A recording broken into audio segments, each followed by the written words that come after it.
नमस्कार बंधुरा केमन आছেন সবাই आशा करी सबाई खूब भालो आছেন। তোফাস রান্না বান্নায় আপনাদের সবাইকে স্বাগত জানাই। চলে এসেছি আজকে আবার নতুন একটা রেসিপি নিয়ে। আজ আমি রান্না করব ডুমুরের ভর্তা।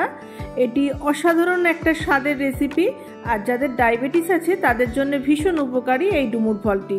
সুস্থ এবং অসুস্থ প্রতিটি মানুষ এই ডুমুর খেতে পারেন আর ডুমুরের গুণাগুণ তো বলে শেষ করা যায় না। ডুমুর ফলটির মধ্যে রয়েছে অনেক রোগের সমাধান, তাই যদি আমরা মাঝে মধ্যেই ডুমুর খেতে পারি তাহলে ভীষণ ভালো হয়। আর যদি আমরা এটাকে রোজের খাদ্য তালিকায় রাখতে পারি তাহলে তো কোনো কথাই হবে না। তখন আপনারা নিজেরাই বুঝতে পারবেন এর যে কত গুণ। আর যারা এই ডুমুর খান তারা তো অবশ্যই জানেন এর স্বাদ বা গুণাগুণ কোনোটাই বলে বোঝাতে হবে না, তারা নিজেরাই জানেন। তাই এই ফলটি যেখানে পান যখনই পান হাতছাড়া করবেন না। একবার নিয়ে এসে ফ্রিজে রেখে দিয়ে কিন্তু অনেক দিন এটি খাওয়া যায়। স্বাদের দিক থেকেও যেহেতু ডুমুর অসাধারণ তাই আমরা এটাকে অনায়াসে খেতে পারি। এমন অনেক ফল বা সবজি আছে যেগুলোর ভীষণ গুণ অথচ খেতে ভালো লাগে না, তাই আমরা সেটাকে খেতে পারি না। কিন্তু ডুমুরের তরকারি বা ভর্তা এত অসাধারণ স্বাদ যে আপনি একবার খেলে আর এর স্বাদ ভুলতে পারবেন না।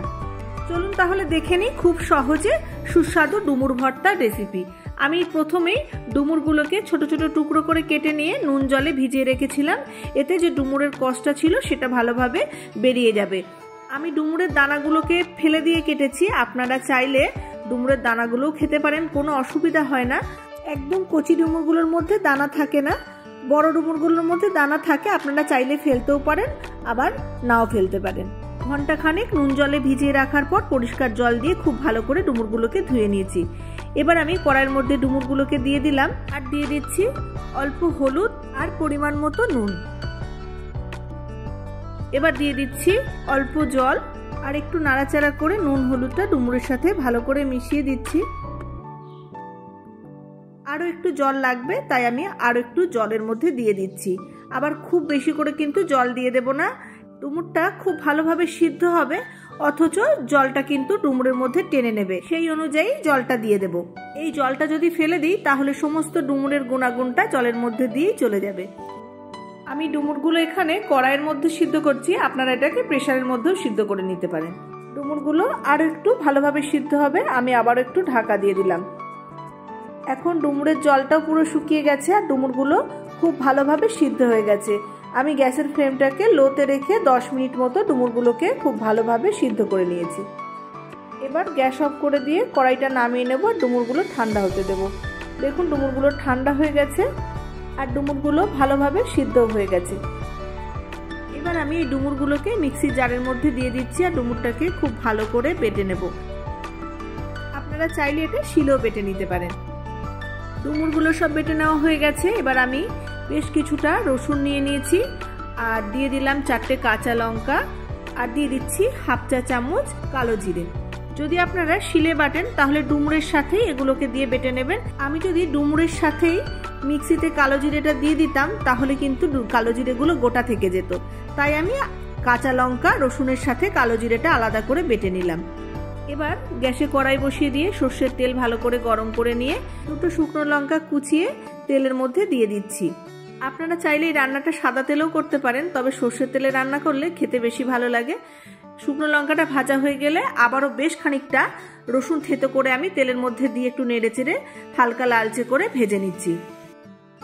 রসুন হালকা লালচে করে ভাজা হয়ে গেছে। এবার একটা মিডিয়াম সাইজের পেঁয়াজ কুচিয়ে দিয়ে দিলাম।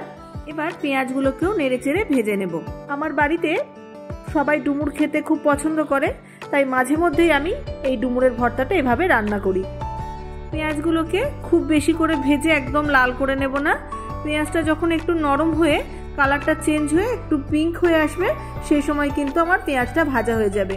দেখুন আমার পেঁয়াজগুলো ভাজা হয়ে গেছে। এবার এর মধ্যে আমি যে রসুন কাঁচা লঙ্কা আর কালো জিরেটা বেটে রেখেছিলাম সেটাকে এবার দিয়ে দেব। ঝালের পরিমাণটা আপনারা কম বেশি করে দিয়ে নেবেন যেমন খেতে পছন্দ করেন। 2 মিনিট মতো একটু নাড়াচাড়া করে ভাজতে থাকবো। এই মশলাটা ভাজতে ভাজতেই দারুণ একটা কালো জিরে আর রসুন থেকে গন্ধ আসছে। দেখুন এখন আমার মশলাটা ভাজা হয়ে গেছে। এবার আমি ডুমুর বাটাটা দিয়ে দিচ্ছি। এবার ডুমুরটাকে মশলার সাথে মিশিয়ে নিয়ে নেড়ে চেড়ে খুব ভালো করে ভাজতে থাকবো।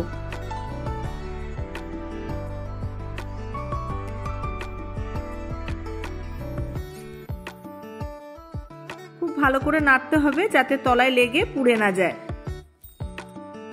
আমি ডুমুর সিদ্ধ করার সময় নুন দিয়েছিলাম, এখন আরেকবার নুনটাকে চেক করে দেখে নিয়েছি, আমার আরেকটু নুন লাগবে, তাই আমি আবার অল্প পরিমাণে নুনটা দিয়ে দিলাম। আপনারা অবশ্যই নুনটাকে একটু দেখে নিয়ে দিয়ে দেবেন। আর দেখতেই পাচ্ছেন ডুমুর ভাজার সময় কড়াইয়ে হালকা হালকা লেগে যাচ্ছে, সেটাকে কিন্তু খুন্তি দিয়ে খুব ভালো করে নেড়ে চেড়ে ভাজতে হবে।